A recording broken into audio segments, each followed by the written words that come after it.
guys, 'tis the season for people that you work with to say things that they shouldn't say out loud to you. For instance, you're at a school setting up equipment and a coworker starts telling you about her animal urges with her husband.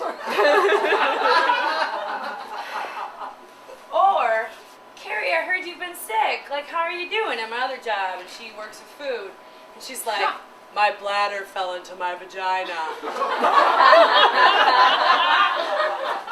This is a real thing, people. It could happen. So, I think everybody in this room, women, should ask for a sling to hold their bladder up so this doesn't happen to you.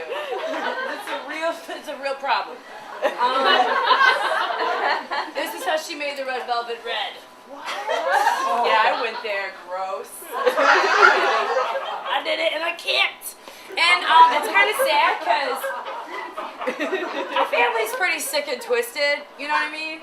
And I remember one particular Christmas season, just like this.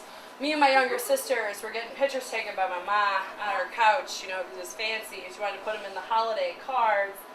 And we were like goofing off, and we were actually getting along, which never, ever, ever happened. And like picking up the dog and laughing, and it was jovial. My mom was just getting more and more pissed off at us. And finally she yells, "They're for the effing Christmas cards!" But she didn't say effing, okay?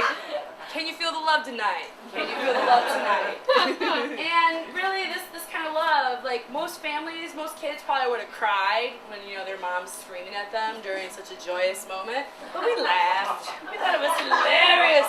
We're like, Mom's crazy again. This is awesome. Woo! Because Dad was pretty crazy as well, and my dad's a truck driver, so I pretty much learned how to swear like a bandit from this dude, okay? So like, 2nd grade, on the playground, telling kids where to go and how to do it, and other kids just being like, oh, because bam, you got stumped, and it was like in the 2nd grade. It was horrifying. It was horrifying. Filthy mouth. But my dad, he's always been a truck driver, but he worked really weird hours because he delivered food. So he'd get up like at 2 in the morning. And he'd be off and about, like 2:30 driving the truck, so he'd be home really early, like at noon. So if we needed someone to pick us up from like school, we'd call up Dad. But usually he was too tired. I'm like, I'm too tired, kids, I'm too tired. We're driving the truck all night, blah, you know? Well, one time, his sister Kelly, now I'm the oldest, and I'm 6 feet tall. I've been 5'9" since like 6th grade, okay? But I'm like a gentle giant, And I'm like, don't get me wrong, you know, because I'll start crying. But my younger sister Kelly, she's got the balls of the family. Like, she was always kind of a tomboy, and then she hit puberty, and she just got beautiful and gorgeous, and everybody was like, oh my God, but she was like tough. And because she got so pretty, like everybody was really mean to her. So freshman year of high school, she went through some tough times in middle school, and like this girl started giving her crap in like the bathroom in high school. And she was like, girl, meet me after school, 3 o'clock, me and you. My sister was like, F that, threw the books down the bathroom, was like, right now! And like, I hear that story and I'm like, slow clap for Kelly, slow clap for Kelly, you know? And like the girl went like running out the door and like never messed with my sister again. Well, middle school, her friend liked to talk a bunch of like trash, like big time. And so one day, her and my sister walk out of school, and there's like 30 kids waiting to kick their butts. And my sister's like, back up, back into the school. Like goes, calls my dad. Well, he got home extra early that day, had some boys over, and they were having some fun in the house. He's like, Kelly, I'm not really in a place where I can come to your school and pick you up right now. She's like, Dad, you need to get here now, or our asses are gonna get kicked. So, my dad hops in the car that we all refer to as the Ford from hell. Okay? It was this beat up, we were like 6 and 7 years old. We're like, yeah, Dad, we're getting in the Ford from hell, okay? And then in school, we'd be like, oh, there's the Ford from hell. And our teacher would be like, oh my God, you know, the Sumpter girls, ay, Chihuahua. So he hops in the Ford from hell, this little blue Ford Escort, okay? And my dad's like 6 feet, like huge, okay? Big truck driver, tough dude. And he's like barreling down the road to like save his girls. He pulls up in front of the school, and instead of just pulling in front of the school, he goes onto the field, okay? Gets out of the car, he's like, get get in the car, like, oh my God. And then he proceeds to threaten all 30 of those kids, okay? Like, he brought the Sumps. He was the original Sumpt, okay?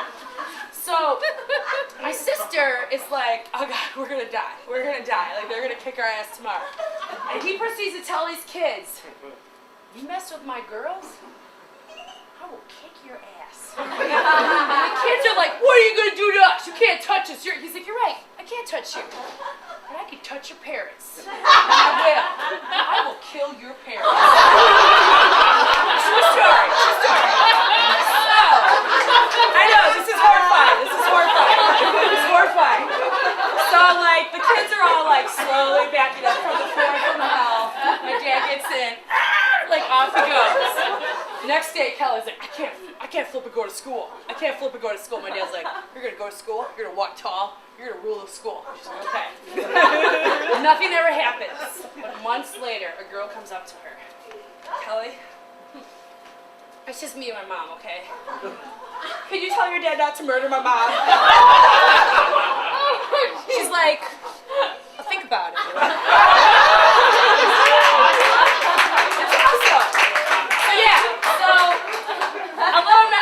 My sister, as tough as my dad, I realized the power of the pen, okay?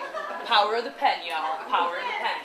And I practiced my skills while writing a letter to Volkswagen, because I had a horrible experience with my Joan Jetta. May she rest in peace. Horrible. I had a recall. Yes, Joan Jetta. I hate myself for loving her, because she was horrible to me. And I sent in all these receipts. I should have gotten like $3 grand back from this recall. They sent me a check for $291, and I was like, Volkswagen, I hurt you. I hate you. I will never buy another Volkswagen. Well, over the summer, me and my friends rented a car from Enterprise, drove it up to Delaware, windshield wiper stopped working in the middle of like a tornado in New York City. Crazy, and they wouldn't give us a new car.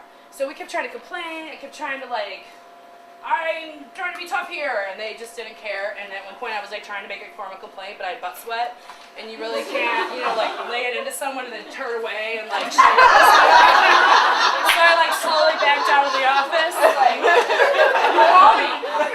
call me Enterprise, and I never did. And then I called and made a formal complaint, and it was awful. And then finally I wrote a 2-page letter, and I was like, Dear Enterprise. Bam! And I even said the words, shame on you. Shame on you. My tongue is wicked, y'all. My tongue is wicked. I didn't swear. I was very proud of myself because I really wanted to be but I didn't. I even wrote, really? In caps? Really? I did that a couple times. And I kept thinking well, maybe it's me because I'm a gentle giant. So finally I mailed the letter because I couldn't find an address or anything. They called me on Monday. Full refund. What?